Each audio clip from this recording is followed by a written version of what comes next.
Kita mulai ya teman-teman. Bismillahirrahmanirrahim. Assalamualaikum warahmatullahi wabarakatuh. Salam sejahtera buat Anda semua. Om Swastiastu, Namo Buddhaya. Hari ini kita akan bedah buku lagi dengan tema buku The Lost Art of Closing. Ya, buku ini sangat luar biasa ya. Buku yang mudah dimengerti dan brilian. Jadi cara melakukan closing di era modern. Yes. Jadi di buku ini ada 10 komitmen yang mendatangkan penjualan.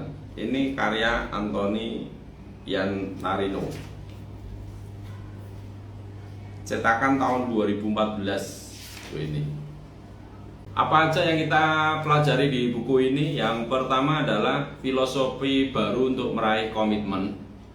Terus yang kedua, mengontrol komitmen.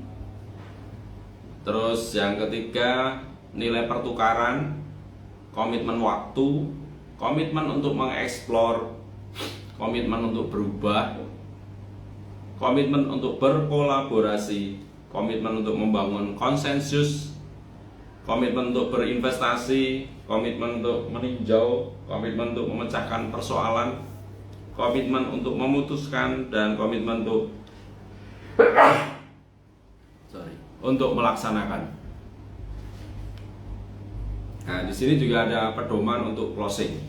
Jadi di pengantar di buku ini disebutkan bahwasanya dari semua pengamatan yang kami lakukan untuk buku The Challenger Customer, mungkin yang paling fundamental adalah kompleksitas yang semakin meningkat dari pembelian B2B, business to business.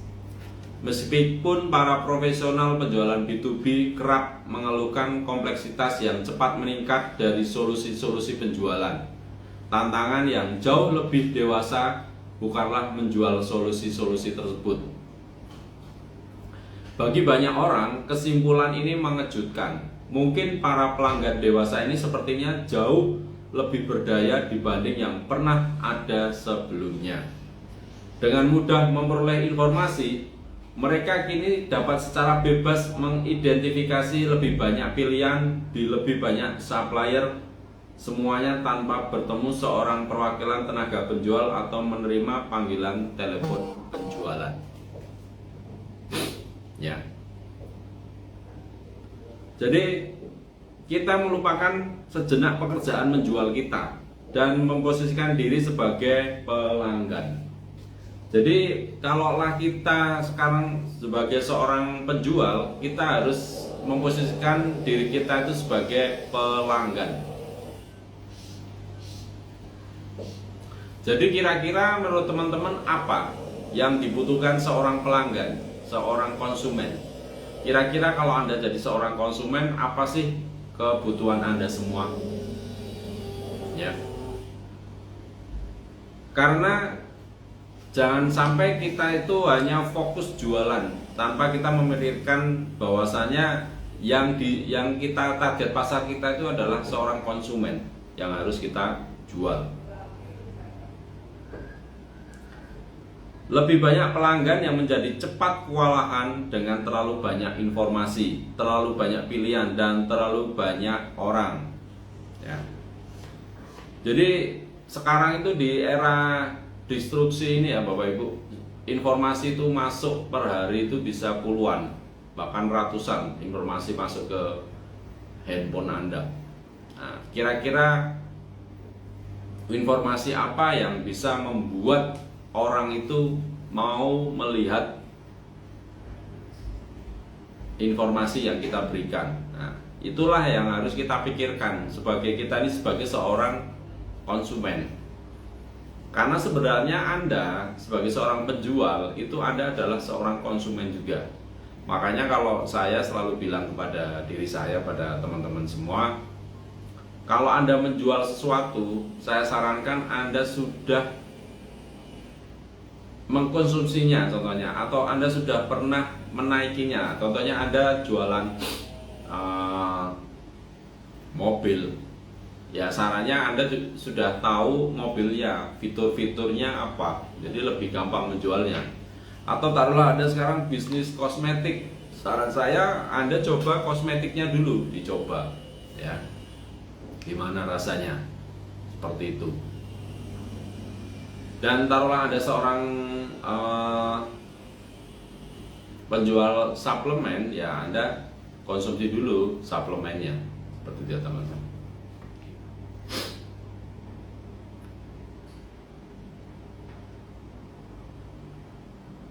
Jadi menurut riset yang terbaru ya, 60% pelanggan mengatakan banyak waktu yang diperlukan hanya untuk mencapai titik di mana mereka siap menghubungi seseorang, supplier seperti kita, ketika mereka awalnya mengatur seluruh pembelian.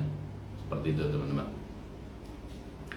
Tidaklah heran jika sebagian besar supplier B2B mengatakan bahwa kompetitor utama mereka dewasa ini bukanlah kompetisi, melainkan kondisi status quo. Di sinilah terdapat pelajaran yang sangat penting bagi semua profesional penjualan. Jalan tersingkat untuk keberhasilan penjualan yang meningkat ada pada apa yang disebut Antonio Iannarino adalah pendekatan yang berorientasi pada pelanggan dalam penjualan.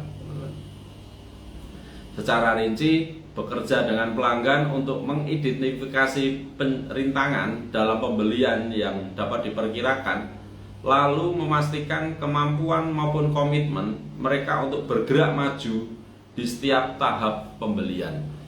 Seperti itu teman-teman ya. Jadi buat teman-teman yang baru hadir, sore hari ini saya bedah buku The Lost Art of Closing ya. Jadi buku ini sangat luar biasa, banyak menginspirasi. Silahkan buat teman-teman bantu tap-tap layarnya, bantu bagikan ke tim Anda, 10 tim Anda, bagikan juga ke 10 grup dagang Anda. Terima kasih buat teman-teman Mariana, Andi Mose, Sani Delava, thank you, Aisyah Ade, selamat datang, Ahmid Faisa, terima kasih sudah menonton ya.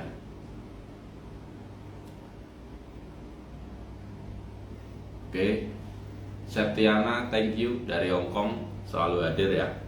Bantu tap-tap layarnya, bantu juga bagikan ke 10 teman Anda dan 10 grup dagang Anda ya.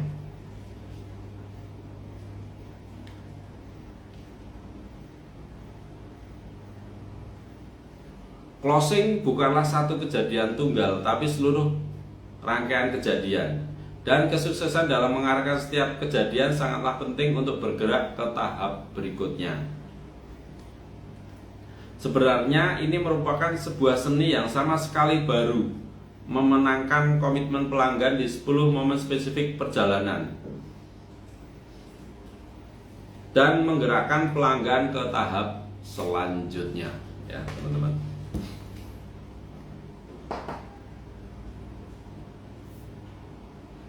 Ya, jadi the only sales guide you will ever need.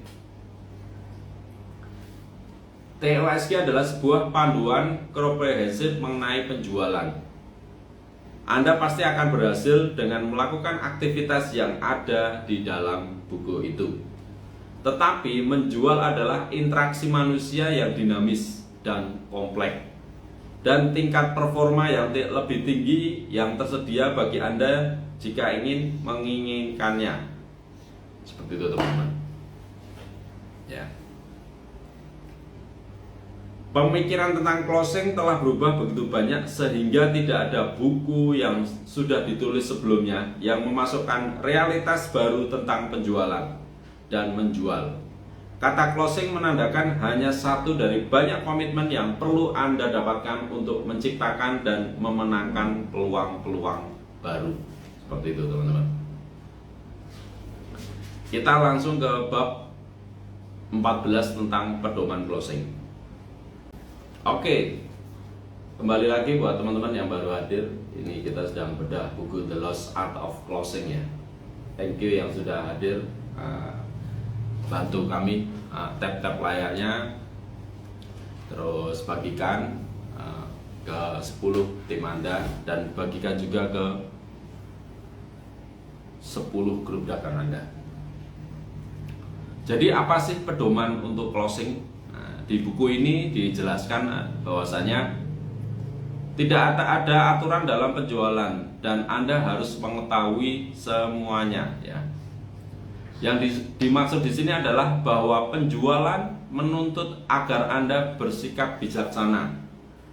Anda memeriksa pilihan-pilihan yang tersedia untuk Anda, dan Anda membuat keputusan yang baik mengenai tindakan yang Anda putuskan. Apa yang berhasil dalam satu situasi bisa atau tidak bisa berhasil dalam skenario di masa mendatang, bahkan ketika situasi-situasi tersebut tampak sama, ya. Pelajari pedoman ini dan gunakan pedoman ini untuk meningkatkan kemampuan Anda untuk meminta, memperoleh, dan komitmen-komitmen yang Anda butuhkan. Seperti itu.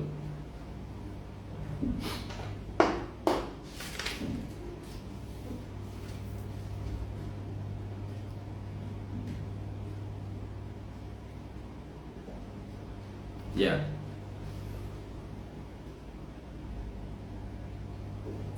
Jadi apa aja sih yang komitmen yang harus kita butuhkan, ya teman-teman? Bahwasanya di dalam bisnis ini beberapa hal yang harus dilakukan dalam membuat komitmen adalah minta. Jadi kita harus meminta kepada konsumen kita. Nah, contohnya teman-teman bisa melihat hari ini teman-teman disuruh contohnya meminta, saya minta teman-teman bantu tap-tap layarnya, bantu bagikan ke 10 teman Anda, bantu bagikan ke 10 grup dagang Anda. Itu kan meminta. Sama halnya kalau Anda sedang menjual, Anda bisa meminta pendapat orang tersebut. Ya, bisa jadi kita belajar mendengarkan apa yang konsumen itu inginkan. Saya kadang selalu membuat pernyataan kepada teman bagaimana tentang produk yang saya tawarkan. Nah, jadi itu kita tawarkan seperti itu.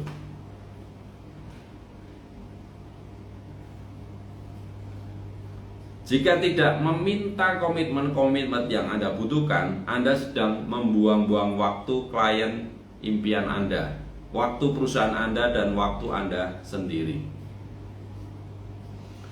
Jadi kadang kalau kita berbisnis atau kita membeli, kita minta komitmennya. Gimana Pak?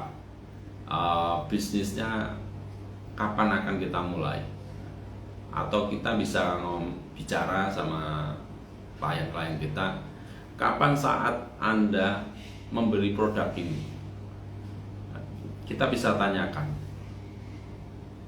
kira-kira kendala Anda dalam membeli produk ini apa? Seperti itu.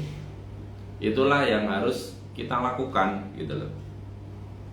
Karena sesungguhnya klien impian Anda ingin Anda meminta bisnis mereka. Mereka ingin bekerja bersama seseorang yang ingin membantu mereka memecahkan tantangan-tantangan mereka yang paling besar dan paling mendesak. Ya, jadi teman-teman, Anda semua bisa berbagi cerita, berbagi peran, berbagi nasihat kepada klien atau konsumen-konsumen Anda, apa yang mereka inginkan, kan seperti itu. Dan bahkan meminta untuk membantu sekarang, seperti itu. Ya.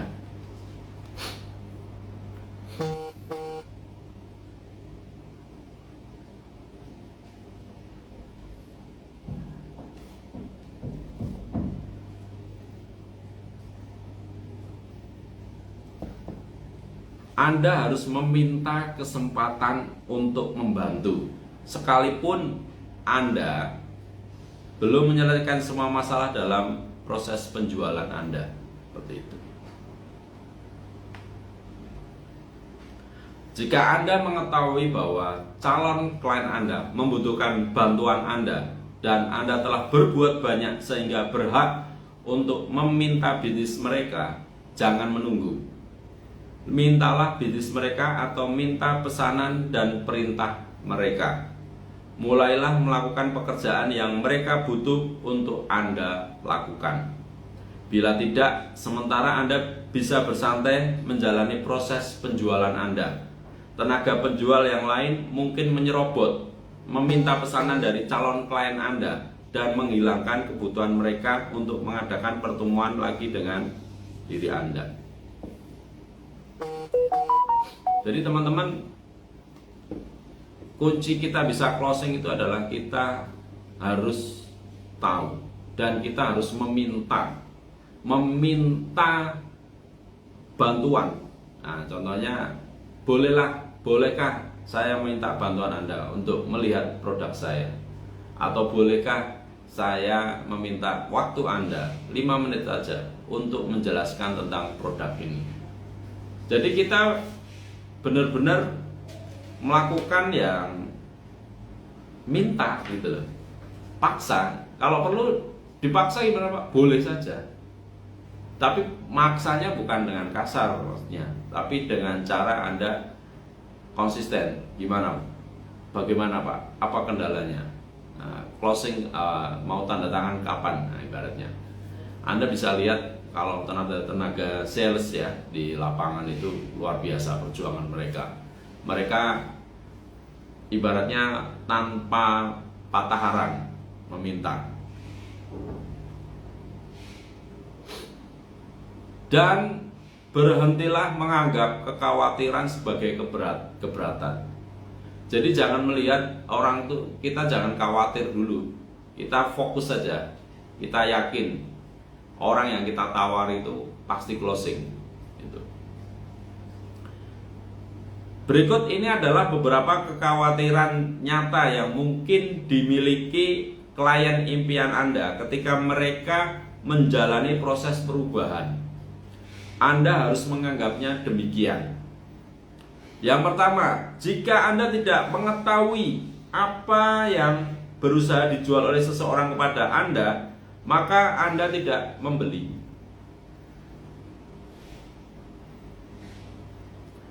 Jadi kita harus tahu kita tuh mau jualan apa gitu.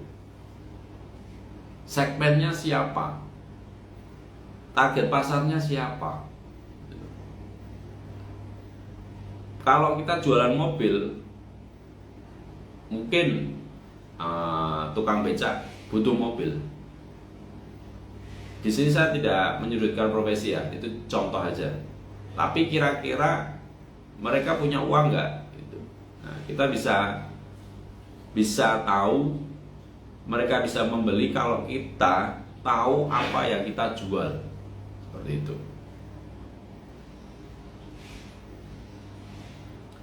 Yang kedua, kekhawatirannya adalah jika Anda tidak meyakini bahwa apa yang ingin dijual kepada Anda akan menguntungkan Anda. Anda berkata tidak ketika mereka meminta Anda untuk membuat kemajuan.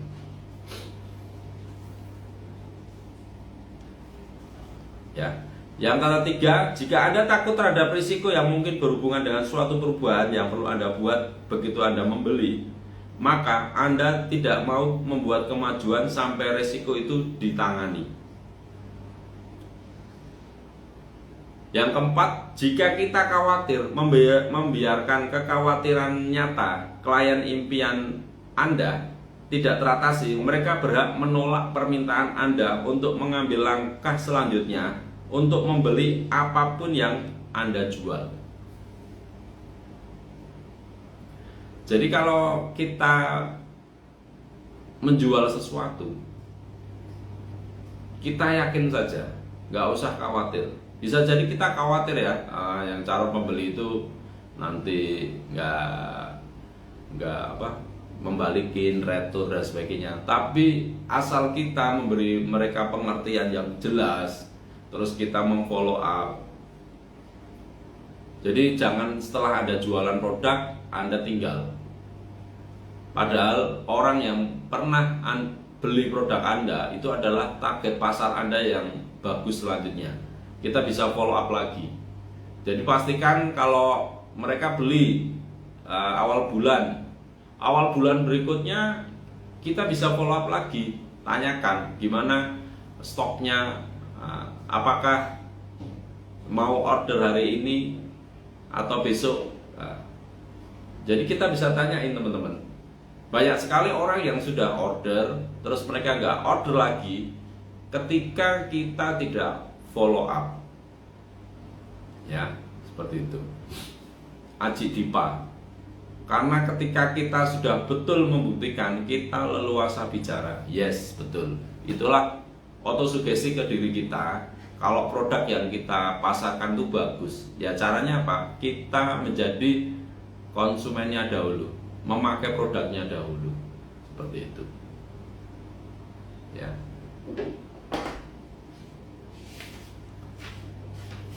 Jadi agar kita closing, apa langkah selanjutnya?